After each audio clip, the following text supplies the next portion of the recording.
Hey, everybody. So today I'm going to be talking about retirement accounts. And before I start, I wanted to go over a little bit of a recap of other stuff I've taught.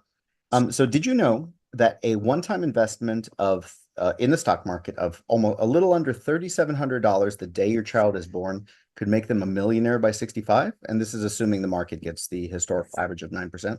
It's true. Check it out there. 8%, it'd be a little under 7,000, but it's still a very tiny amount of money to make your child or to make anyone a wealthy person given enough time, right?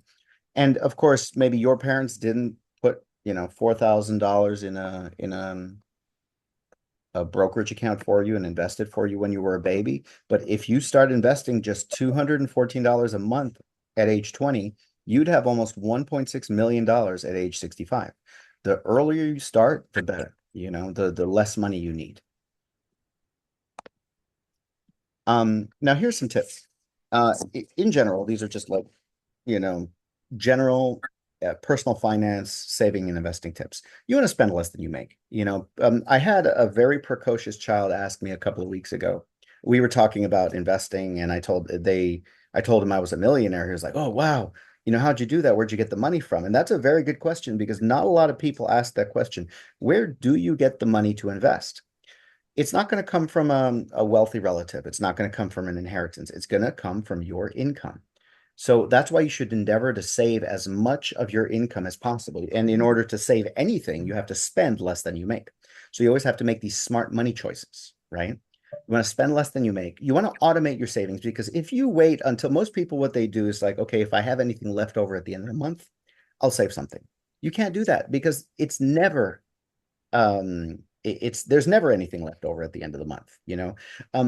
I know people that are making hundreds of thousands of dollars. There are people that make $500,000 and they still live paycheck to paycheck, and you think, how is that possible? Well, it's very possible. Spending, I like to say, is like a gas. It will occupy any limit placed on it. So if you make $30,000 a year, you will figure out a way to live within your means, but you'll go right up there. So it has to be deliberate. You have to automate your savings, you know a janitor making $30,000 a year and saving $500 a month is way better than a doctor or an engineer making $500,000 and spending every penny, or even going into debt, right? Because that happens. They go into debt because they have a high income, right? You cannot out invest bad spending. Just to put it into perspective, because we've all been there, we've all made like frivolous purchases, right? Here and there, just a few bucks here, a few bucks there. It adds up. $27 a day in frivolous spending adds up to $10,000 a year wasted. And that 10,000 that's a big number, right? So another tip, another pointer for your finances, stay out of debt. I got out of debt at 25. I've never looked back. I still have not taken on any more debt. Next year I might buy a house. In that case, I will go into debt, but try to generally avoid debt. And another one, and this is a kind of a contentious point with a lot of people who are entrepreneurs or who wants to retire early. Contribute to your retirement accounts before you contribute to anything that's taxable, a regular brokerage. Always, always, always contribute to your retirement accounts first. I'll explain why. So we've gone over this, spend less than you make, automate your savings. Try to, with every paycheck, try to move money to your retirement accounts. Make it a habit, and it will happen, right? Consider your investments like a non-negotiable bill. In the same way that your rent will always get paid, make sure you get paid, your investments get paid, right? So let's say this person makes it's a single person making $80,000 a year and then $10,000 in capital gains. Capital gains are the profits you have on an investment, right? If you hold the stock for a year or more, that's called long term. And the government likes to give preferential tax treatment to long term because they like their investors. They like the long term investors. And if you can see here, so many people don't know this, but taxes in the US are marginal. Your entire income doesn't get taxed at your bracket. Like, for example, we look at this one. This person makes 80,000 plus $10,000 in long-term capital gains. That's a total of 90,000. And for single in 2025, 90,000 falls. So between 0 and $11,925, that's 10%. Between 48,476 and 103, that's the 22% tax bracket. And I'm sorry, I don't mean to bore you guys with these numbers. I just need to make this point. But many people think that, oh, if I make $90,000, that puts me in the 22% tax bracket, and that's my entire 90,000 is taxed at 22%. That's not true. In the US, we have what's called marginal tax brackets. So you get taxed the first, X number of dollars gets taxed at 10%, 12%, et cetera. And don't forget the standard deduction. So when you file your taxes, you can either itemize your deductions. If you have like a mortgage or a lot of charity or something like that, you can itemize your deductions. But most people take the standard deduction. And that is the first X number of dollars that are zero tax. They're not taxed at all. And that's to help people with low income. So they exclude a certain amount for taxes. So in 2025, a single person making whatever, their standard deduction is $15,000. That means the first $15,000 is taxed at 0%. Then the following 11,925 is taxed at 10, and so on and so forth. So this person making $90,000 would be taxed like this. So about 11%, not 22%, right? So about half of what you would think, right? And here, capital gains, and if I haven't lost all of you already, I apologize for all this stuff, but hopefully you are still with me. But capital gains are pretty incredible. Like the government, the tax policy is heavily skewed towards investors. So that means that this single person, if they made $48,000 in regular income, they would pay, they'd be in the 12% tax bracket. They'd pay taxes on it, right? But if this person, the only income came from investments and they were held long-term capital gains, long-term investment profits held over a year, they would pay 0% federal if they made anything under 48,000. A married couple can make six figures, like $116,000 or something like that in 2025, and pay zero. So that's incredible, huh? You can make six figures and pay zero to the federal government. That's the government taxes capital rates. And even the highest rate, any between 48,000, 500,000, you're only paying 15% on your capital gains. And then anything over $500,000, you're paying 20%. Compare that to 37% of earned income. So it really is beneficial to get your money from investments versus working for it. I'm not saying that's morally right. I think it should be the opposite, but I'm taking advantage of it while I have it, right? So everyone should endeavor to try to collect as much investment income as possible because it's taxed at a lower rate, right? And that's just in a taxable brokerage. That's just if those investments are taxed. Now we get to the meat of this or the center, the core of this lesson is the retirement accounts. You don't get taxed at all inside a retirement account. If you sell an investment inside a retirement account, inside a Roth IRA, inside a 401k, inside an HSA, you don't get taxed at all in those transactions. So if you were, I don't recommend gambling, like speculating or like day trading, but if you were to invest in that kind of thing, if you were to be a day trader, no better account than a retirement account because you don't pay taxes on the transactions. You don't pay taxes on the sales. You sell, you immediately rebuy something else. None of that gets taxed. And again, I don't recommend day trading. That is not how I invest. That is not what I would recommend beginners to do, nor even, people who know a lot about this stuff. But, that's neither here nor there. So, and if it's not, where am I talking about?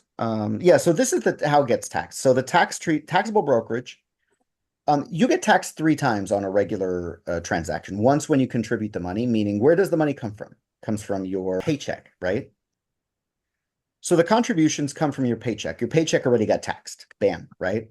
The growth. So every year, when you hold an investment that produces some kind of income, either interest or dividends, and interest, we all know what it is, right? Dividends, for those who don't know, is a payment that you receive being the shareholder of a company. When they have nothing better to do with the money, with the profits that they make every quarter, they pay it back to the investors, right? So a company like Amazon still might be growing. So they want to reinvest in the company. A company like Coca-Cola reached its peak like decades ago. They're not growing. They're not doing any kind of research. They're sticking with the good old Coke. Diet Coke, whatever, they have their lines, and that's it. They're not investing into the company, so they pay out dividends. With companies like UPS, with AT&T, with Apple, they're all like firmly established companies at the top of their game, right? Not or they've expanded all they could. They pay dividends, and those dividends are taxed in a taxable brokerage. Notice how none of that stuff, it's protected. All of those retirement accounts are protected or sheltered from taxes, right? During the growth, right? And then when you withdraw, when you sell, you get taxed on that capital gain. You only get taxed on the gain, not the actual principal, but it still is taxes you would like to avoid. Despite it being preferable tax treatment, you still want to avoid taxes as much as possible, right? Now, that's where we come to retirement accounts. So we have three basic kinds of retirement accounts. One is the IRA, individual retirement account. So most of you may have heard of the Roth IRA. That is an IRA. It stands for individual retirement account. Then there's the 401k, and that is what's called an employer-sponsored plan. You have to get it through your employer. If you're self-employed, you could get it, you can create it for yourself, right? So a 401k, 403b for like nurses and stuff, a TSP, a thrift savings plan for military, for government, but they're all essentially the same thing. And then you have the HSA, the health savings account, which wasn't originally intended to be a retirement account. It's just like a taxable, tax-free way of getting to pay for medical expenses. But people spotted this as the best retirement account out there because it's triple tax advantaged. So your IRA, your 401k, they're going to get taxed 2 out of those 3 times. The taxable brokerage will be taxed 3 times when you contribute annually as it grows and when you withdraw. The traditional IRA or the traditional 401k gets taxed twice out of those 2. So the traditional will get taxed when you pull, when you retire, and the Roth will get taxed when you contribute because you don't get a tax break when you contribute to a Roth IRA or a Roth 401k. But with the Roth, and this is why I love the Roth, no matter how much you make, you pay the taxes now once, and then you never, ever get taxed on that account again. And the IRA and the 401k have different types of tax treatment. So when people tell me, hey, what should I invest in my Roth? It kind of pisses me off because Roth is not an account, it's a tax treatment, right? It's like saying a checking account and a savings account, right? They're different types of accounts. They're not the accounts themselves. Checking and saving is not the account itself. Roth and traditional are how it gets taxed. So the Roth will get taxed only once, right? When you contribute to your salary. You get taxed on your salary, you invest that salary, that taxed salary into your Roth IRA, and then no more taxes ever, right? The traditional came first, and it would allow people to reduce their taxable income. So for example, if they made $50,000 and they contributed $10,000 to their 401k, their traditional 401k, then they would only get taxed on 40,000, right? So it reduces your taxable income. And it's not a bad idea. I mean, this is great if you have a very high income, if you're in like the 37% tax bracket or 28% tax bracket. Yeah, maybe you want to do the traditional. You want to lower your taxes now and then deal with, you'll figure it out in retirement. You'll probably be at a lower tax bracket, this and this and that. That's normally the incentive to go with the traditional. You lower your taxes now and you get to invest that money, and then you'll figure out taxes later when you retire. But let's be honest, do we really think that taxes are going to be lower when you retire? Really? Like, I don't think so. I think that the country's heavily indebted. They're going to need to raise taxes at some point. And so when you retire, it would be in your best interest to have as much sheltered from taxes, like ironclad, like a Roth IRA, Roth 401k. So when I was in the military, I didn't have a Roth, right? I had a Roth IRA, which I started contributing to from the time I was like 22 or 23, something like that. And I had a thrift savings plan, which was a traditional one, and I contributed to that. And so I still have that. I rolled that over to a traditional IRA a few years ago. But everything else since then, since I started working at UPS, has been a Roth 401k and a Roth IRA. I will never go traditional. It doesn't matter how much I make. I love the fact that that money is completely tax-free. If you've heard of Peter Thiel, he was one of the founders of PayPal. 1999 or 1997, right a year or two after they opened the Roth IRA, he put about $1,700 worth of pre-IPO PayPal stock in there. it was worth $1,700. He never did anything else with it. I mean, he might have sold it and bought something else, but he never added more money to it. And a couple years ago, there was an article that came out that said that the balance in his Roth IRA was $5 billion. And since it's a Roth IRA, that means it's completely tax-free. 5 billion tax-free. And he's a smart guy, I'm sure. He invested in the right things, but this kind of thing is so possible. So I wish I had bought my Tesla shares. I bought back in 2016, I bought what was it? 50 shares of Tesla, right? 2016. I spent about 10 grand on it, right?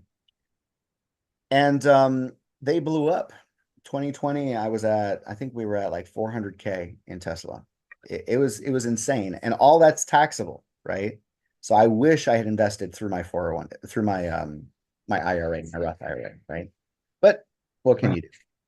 So invest in a Roth IRA. Always your Roth IRA, your 401k, always invested that before you invest in a brokerage. Because even if you plan to retire early, you can pull the money out of this stuff like almost any time. People think that it's locked up till age 59 and a half, and it's not.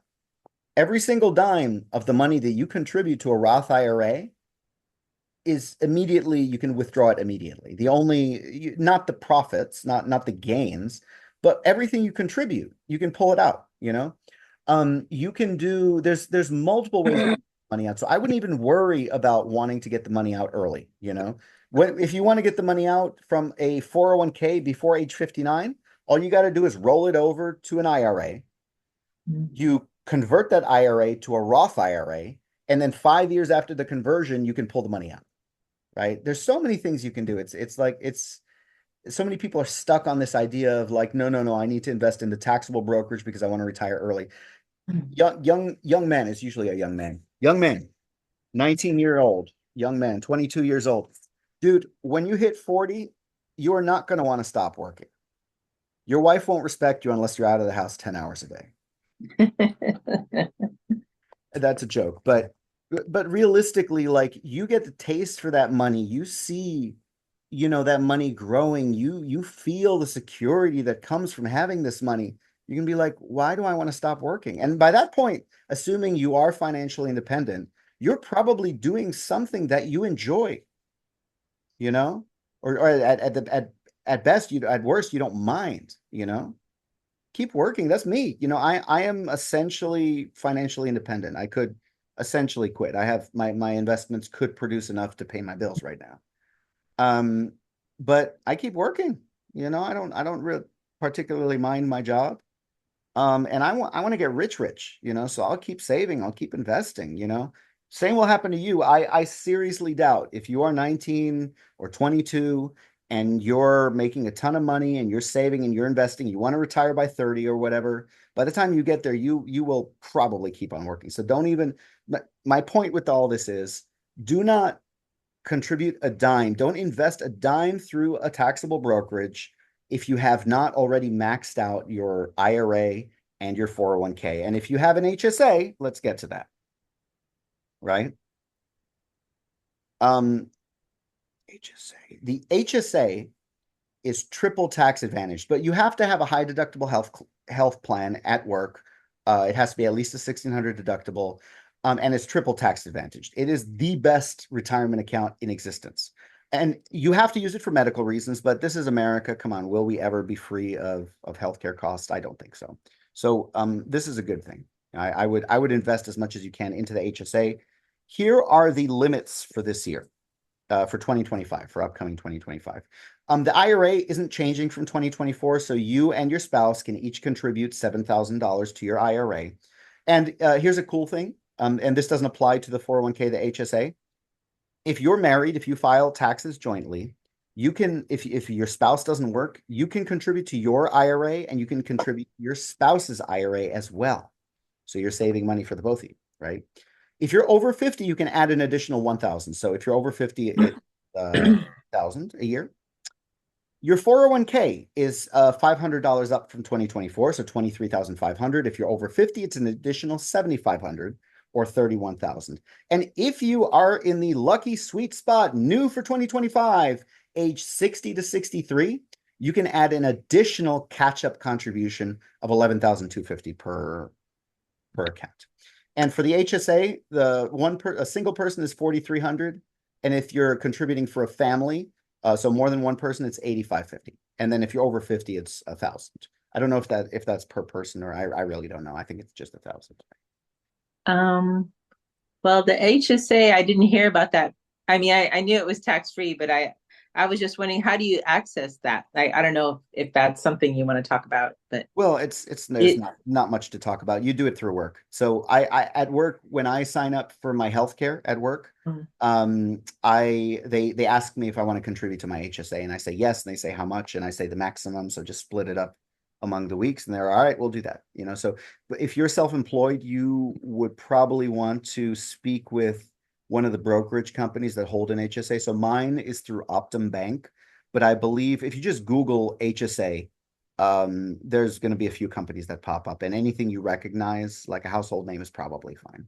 oh, okay. I mean, that's our situation is we're self-employed, so Yeah, I figured. Like I'm not a very I don't have a lot of wisdom on the stuff that happens outside of your traditional employment. I can only really help with this, but I know you can do a self-directed 401k as a self-employed, and you can put in there up to, I think it's $65,000, because your boss, your employer, can put up can match your income. So if you are your own employer, you can do the match up to like 65K a year or something like that. I'm sure you and your husband already set that up, right? yeah. Yeah. Okay. No, not But really, but well, for people listening, if you are self-employed and if you have a bunch of money you want to shield from taxes, and if you're a business owner, maybe it would be best to do traditional 401k, because you are trying to reduce your taxable income. But for most people working a W-2 job, even a 1099 job, I would recommend Roth. Or if you just want to get the taxes out of the way, be done with it, I recommend Roth, right? This is yeah. an example. I really love the Roth. This is an example, a good picture example of a Roth IRA. This person said it's saying, for those who aren't seeing the picture, it's a guy standing in front of a giant tree with apples, and the trunk says Roth IRA, and the thought bubble says, I only had to pay tax on the seed. He only had to pay taxes on the seed. He planted that seed, and now that entire tree and its fruits, and the fruits are like the dividends, the interest, right, are tax free. The government will never be able to collect from him, because it's tax free. Very good. Um, Okay. And yeah, yeah, the HSA. So you're like, oh, okay, so I have to use it for healthcare, right? That's correct. What if I don't? Well, if you don't, at age 65, you can it becomes essentially a traditional IRA. You can start pulling money out, and paying taxes on it, just like a traditional IRA. So Oh, that's very great. good. Like, I would not, like, if I could pick, HSA number one. Yeah. But of course you got to figure it out. But yeah, That's because of the awesome. triple tax advantage. Let me just show you guys this one more time. Look at that, look at that, look at that. All right, moving on. And the final advice, always contribute to the retirement accounts before the taxable brokerage. Anything you want to buy in a taxable account, you can buy in your Roth IRA. There's no reason to do that, because there's ways of getting the money out, right? Max out the retirement accounts if possible. If at all possible, put money in there. Put money in those retirement accounts. All right, and next I am going to set up, let me see what the comment says, the chat. Get wealthy, not rich. Dental costs. Yeah, anything, HSA, oh my gosh. You go to CVS and buy a comb, that's considered healthcare, right? So you can pay for of so many things, a rocking chair, a massage chair. You can pay for so many things with an HSA. But I would recommend not spending it on medical expenses. I would, if at all possible, leave the money in the HSA, allow it to grow, invest it and allow it to grow. And then it'll be tax free when you pull it out. Just keep it in there as long as possible. As always, don't invest money you will need the next 5 years. If you're going to invest in stocks, 5 years bare minimum, 10 years better. So 5 years. Yeah. from the HSA, you can invest. You can Oh still. yeah. What do you think? Oh, You're not just putting cash in there. I'm sorry, I've neglected to mention that. All of sorry. those retirement accounts you can invest. There's a minimum of, I think, $2,000 that they require you keep in cash, but anything on top of that is invested. I have $43,000 in my HSA. I've been investing for the last, I've been maxing it out for the last 5 years or something like that. I invested it in a REIT, REIT, that's real estate. So, and it hasn't been doing very well the last 5 years. So it's essentially flat, just my contributions. But over time, it will go up. And I invested it. Yeah. So I have 2,000 sitting there in cash in case I need to pull it out for medical stuff. And the rest, I have been very strong. I have not ever pulled anything out of the retirement accounts. You got to leave it in there. You got to keep it in there Good. for the long term. Um, I'm pretty happy to report, due to in part due to the Tesla and all that stuff. My investments went up by $100,000 in a month. I mean, really the last few days, but since last month, it's up $100,000. And I would not have that level of production of money if if I panicked, if I sold every time something happened. Every time I needed money, I pulled it out of the stocks, I would not have this money. My mentality the whole time, invest it and forget it. Set it and forget. Like, do not pull ever. That is my mentality. So if you're going to need the money in a year or two, keep it in a savings account. I have money sitting in a savings account for the last 5 years while the market doubled, because I had intended to buy a house that never happened. So anything you think you will need in the next couple of years, keep it in a high yield savings account. All right. All right. So um, I assume we all have Roth IRAs, but I was gonna go over how to open a Roth IRA, but nobody here um, doesn't have one, so I'll just do a brief thing here. Um, uh, I would recommend, there's a couple of companies I recommend. Fidelity is one. They're pretty user friendly, pretty neat device, so neat interface. So you can create a Roth IRA. You can open a Roth IRA in 10 minutes, 15 minutes. All you got to do, go to download the Fidelity app or do it online, open an account. And when they ask you what kind of account, you're going to open up two things. You're going to open up in a brokerage account. This is your taxable brokerage. This is when you finish maxing out your 401k, your IRA, you are going to put extra money in your brokerage account, right? You're going to open up a brokerage account and you're going to open up a Roth IRA. I would just start with the Roth and then later open up that brokerage account. It is so easy. It is so simple. They ask you for this. This is it. This is all they ask you for. Your name, social, date of birth, cell phone, email, basically the same thing as like any form online. You fill that out and then you connect your bank account, right? And you transfer some money over. That's it. That's all you got to do to set up and answer a few questions. I mean, there's a few questions, but if you don't understand the question, if they ask you, are you this? If you don't know what that means, that doesn't apply to you. Okay. Are you, part of a board of directors of some company with more than 10%? That's not you. All right. All right. Well, thank you all for joining. I'm going to stop the recording now. And I hope if you have not opened a retirement account yet, please do so. Please open a Roth IRA, max out your Roth IRA, max out your 401k, your Roth 401k, and then any extra money to a taxable brokerage. Save as much as you can, make it as early as in life as you can, and you will be happy later in life. And keep your receipts for your HSA.